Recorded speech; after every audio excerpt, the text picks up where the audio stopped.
Hello, dear listener. I have something truly special to share. It's an exclusive invitation to join me in Mexico for an intimate and luxurious 3-day retreat along the beautiful Pacific coast of Zihuatanejo, taking place the weekend of the spring equinox, March 18th through the 20th.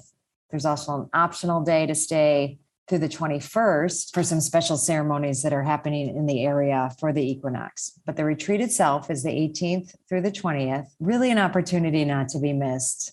And I'm offering one lucky listener a discounted ticket on this weekend that I've just been loving into being actually for several years now as COVID and, everything. But when we conceived of building this place, our home down here, it's really what we envisioned, bringing people down here for retreats, for trainings, because we felt and we knew that this space was special. And as people keep coming down and we keep getting the feedback, how magical it is, we want to share it in a really intentional way.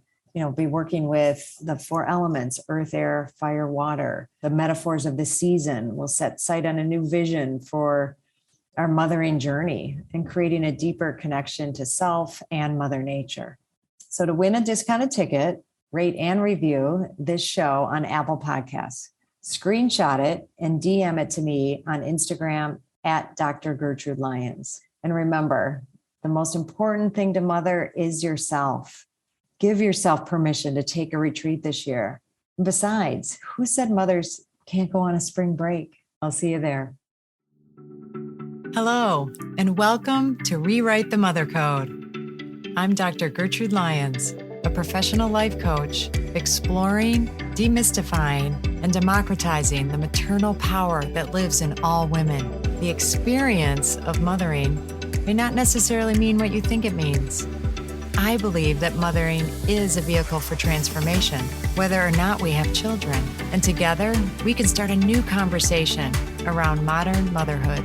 On this show, we will redefine what it means to mother and untap the powerful feminine within you.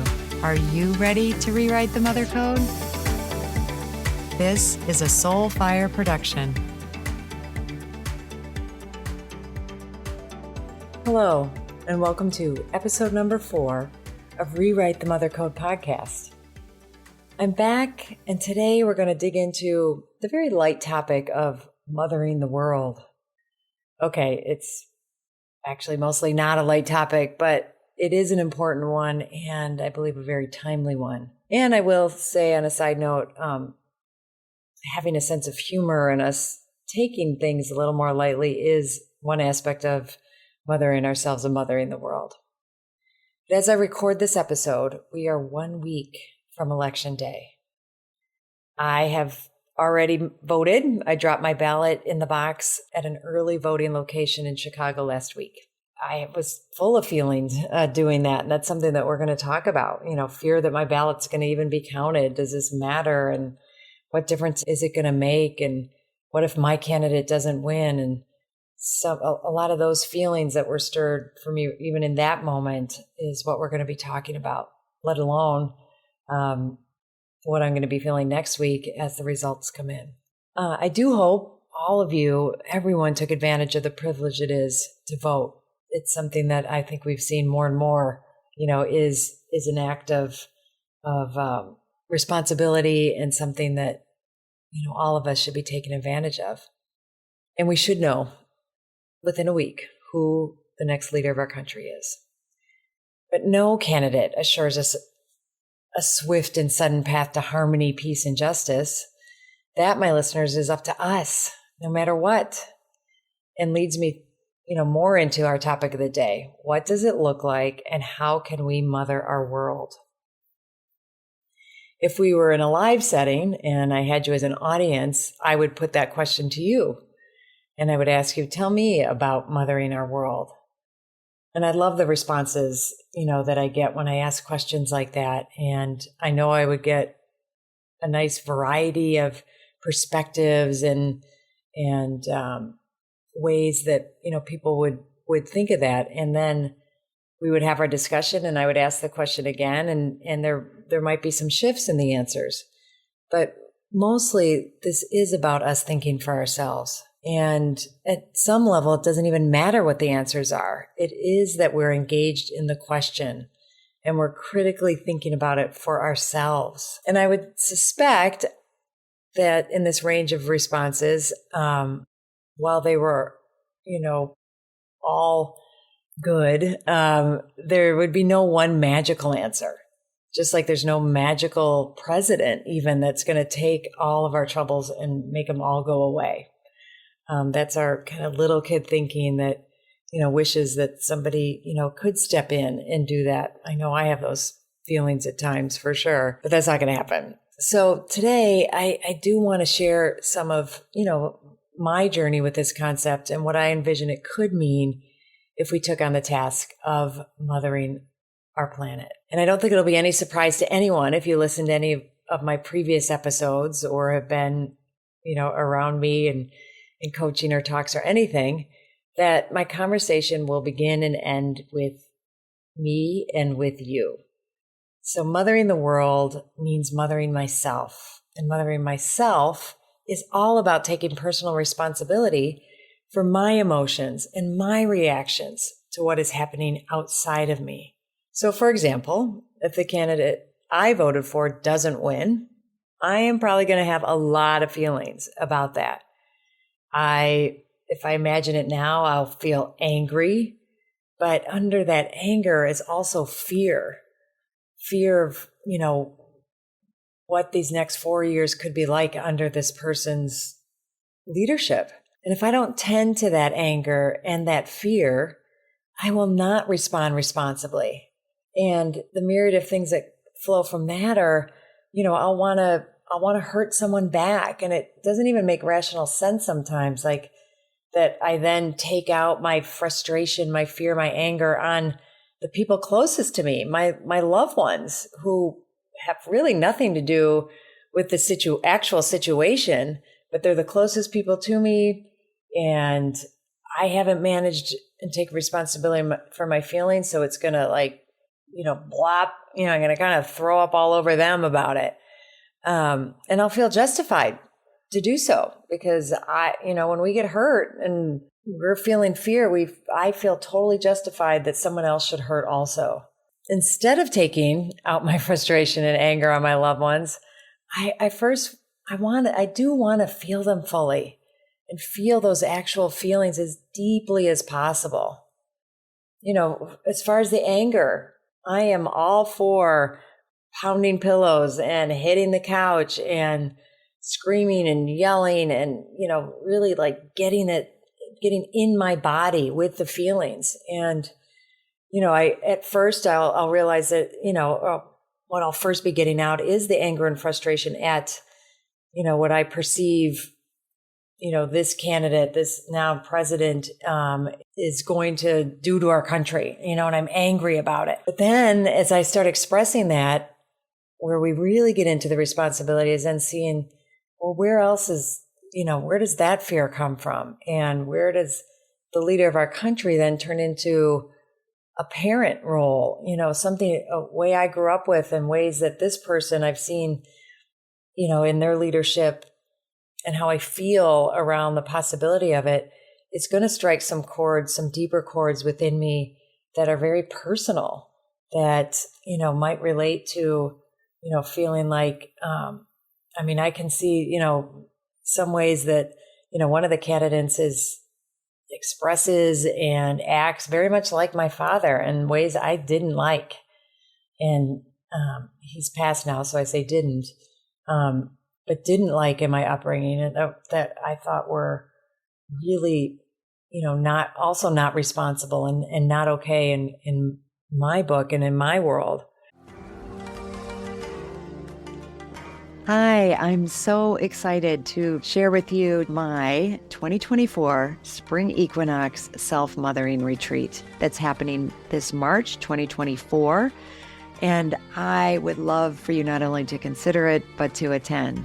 But in considering it, hey, just knowing that you would be leaving cold weather if that's the space that you're in and coming down to just magnificently beautiful, warm, nourishing place of Zihuatanejo, Mexico. Zihuatanejo meaning land of the goddess women, and coming to really take time for yourself. Okay. And that I am learning more and more isn't just a nice thing to do or something extravagant or something selfish. It's essential. And I really want you to take it seriously to consider, just think about what would it take for me to go. It's a 5.5-day retreat, getting from where you are, getting there, landing there, and then being in a space that is all about you. It's all about nourishing you. It's all about tuning into you, using everything around us, the nature, the food, the beautiful people, the rituals, ceremonies. I bring it, we really bring it. And we go deeper and deeper as the days go on, and we release, we let go, we bring in what is nourishing, what is empowering, what is that space of just really divine feminine energy. And we do it in the community of women. It's not for everyone. I will be honest, if the idea of leaving and not making it work or it's just too hard, not for you. If the idea of, spending that amount of time inwardly focused and going to that level of self-awareness doesn't sound like something you're willing to do or put the time and energy into, then it's not for you. And it's good to know that, right? So this is for people who are serious about what it means to mother themselves, what it means to take time for ourselves and that gift and what that gift can bring to us. It was originally right after my fall retreat. It filled right up, but now some people, it turns out, are not able to come. So I do have a handful of openings. And if you're listening to this and you're willing to take that step, please reach out to me. We can do a discovery call or you can put a deposit down. I would love that. And you can do that by going to my website, www.drgertrudelyons, DrGertrudelyons.com. Go to events, and there you go. It'll all be there. There's a beautiful page there for you to explore. I look forward to hearing from you and then seeing you on my spring retreat.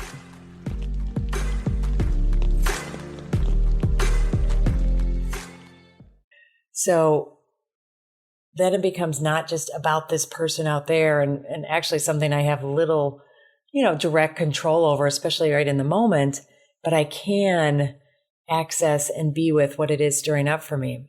And also the fear, feeling that fear fully when I think about some of the possibilities and ramifications to our world and our planet that could get worse and, and could happen.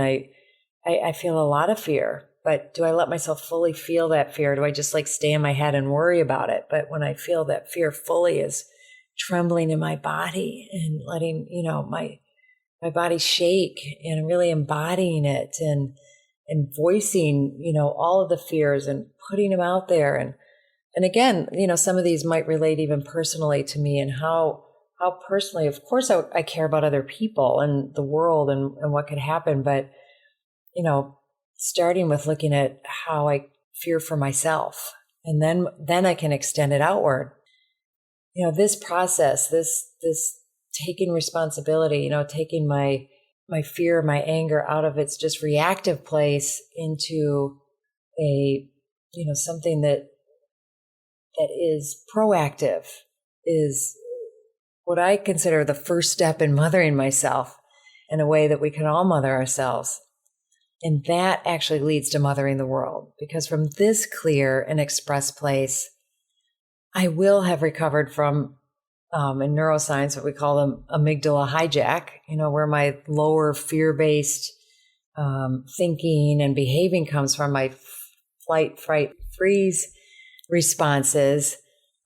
It's only when I express them, name them in this way, that I can even gain access to my higher executive functioning, my frontal lobe functioning, where vision comes from, where, critical thinking comes from. I don't have access to it when I'm just in that reactive place.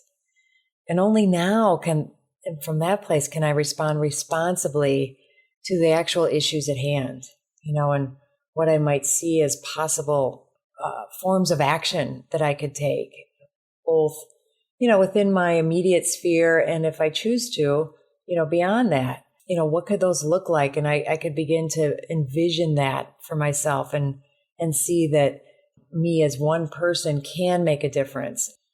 but I just have already made a difference by getting to that clarity. And I really, really firmly believe that if everyone did this, if we all took responsibility for any of the emotions that stir up for us, that first come out as reactivity, if we take responsibility for our anger, for our fear, for our hurt, for our pain, feeling the pain of the world, feeling that fully and allowing myself to immerse, not lose myself in it, but feel it to its completion and feel it till babies do this. And if we could, watch them and come back to their wisdom where, they feel an emotion to its fullest, to completion, and then move on to the next one. And then, then and only then can I start feeling some security because I'm now with myself. And it's when I'm with myself fully that I truly am mothering myself. And I want to add a little bit, as I've been thinking about this and writing about it, it brings me back to when I first was introduced to these concepts and living this way. And that was in my mentoring and training with Dr. Judith Wright, and both in the feminine leadership curriculum that I'm a part of, and really bringing to the forefront feminine values and, really looking at like what could our world look like if we brought the feminine, and I don't mean man and woman, but feminine values and masculine values back in harmony. And me as a woman getting in touch with my emotions, feeling them fully, expressing them as I just talked about, and then leading others to do the same. Because when I do it, then I can be an example. I can lead the people around me to feeling that way. And then this, to me, this then begins the ripple effect, which then can turn into a wave and a movement in that direction.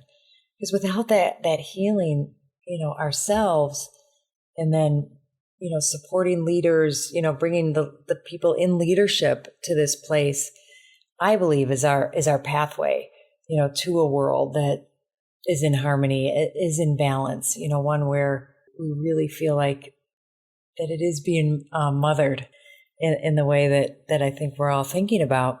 And, when I first decided to then bring that into my work with mothers, it started with that we all, we all do mother everything in our lives, including children, but not exclusive to children.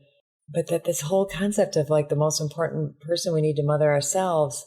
And we've been starting to hear more and more like, yes, put your oxygen mask on first and then take care of others.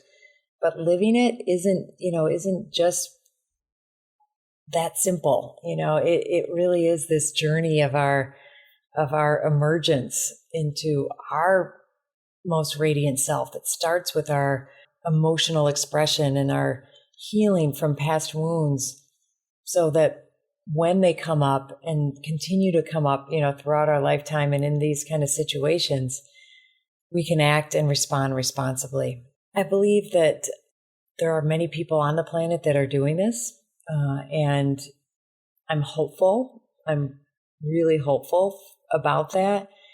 But it's going to take all of us. And I really want this to be an invitation to you as my listener. And I know I'm not necessarily going into every level of detail of what this takes, but I want to paint this picture. I want us to, get the possibility, and that it isn't a matter, mothering ourselves isn't a matter of, taking just external self-care of ourselves. It is being able to, and not being consumed by, the fear and the things that are outside of me that I can't control, but really taking charge of what I can control, which is me, which is my attitude, which are my emotions, which are my responses. And that is such a beautiful thing. And I know I've stumbled along the way and haven't always done this, but when I look back at the times that I have, they've been some of the most beautiful and remarkable times in my life. When I've really faced some of my darker demons and my shadow side. And as someone who, is raised to look good in the world and have, always be a pleaser and be a good girl, to even admit that I had these angry thoughts, or admit that and be with aspects and feelings that I didn't think were acceptable was quite, was and continues to be quite a journey.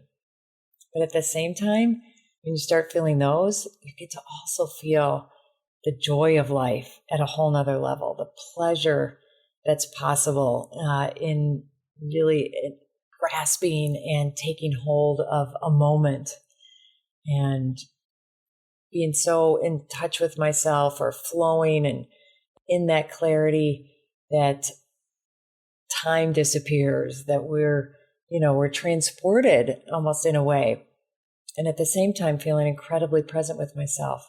And it's in those spaces that I feel like I've been able to make a difference, whether it's in my children's life, or with my husband, or the people I coach, people I serve or speak to. And then, my hope is that ripple effect, that then they start doing that. And, from there we can see this swell of possibility. So this is what I wanted to be with in our time together today. And I want to leave us with, this possibility, this thought, and then looking for yourself, at the time that you're listening to this, have you, had strong feelings or reactions to, I believe at the time that you'll hear this, like I said at the beginning, we'll know, who our next president is. What have I felt about it? And have I let myself fully feel it? And have I taken responsibility for those feelings and reactions in a way that can lead me to positive action?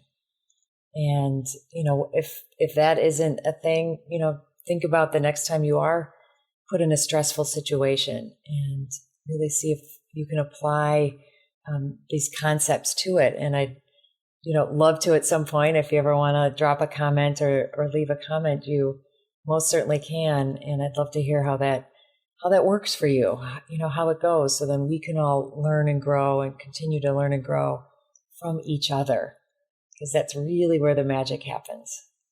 So I'm excited to send you on your journey. I'm excited to be in this myself, and practice and continue to practice this myself as well. So till next time, thanks so much.